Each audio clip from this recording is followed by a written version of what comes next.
তো স্টুডেন্টস, তোমাদের সামনে এক্সাম আসছে, তোমরা একদম চাপ নেবে না। আমি আমি দায়িত্ব নিয়ে তোমাদের ফেল করাবো।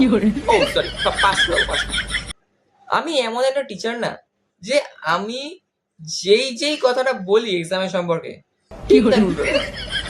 মানে আমার কাছে স্টুডেন্টরা পড়ে কিসের জন্য তোমরা জানো? তোমরা কেন পড়ছো? কারণ আমি চাইছি তোমরা পড়ো। হ্যাঁ, তোদের বলছিলাম। তো সিলেবাসের আমাদের কতটা হয়ে গেছে? স্যার 2টো চ্যাপ্টার হয়ে গেছিল। কি বলছো? 2টো চ্যাপ্টার হয়ে গেছিল? না না, একটা চ্যাপ্টার হয়েছিল না, সেটাও তো মনে হয়।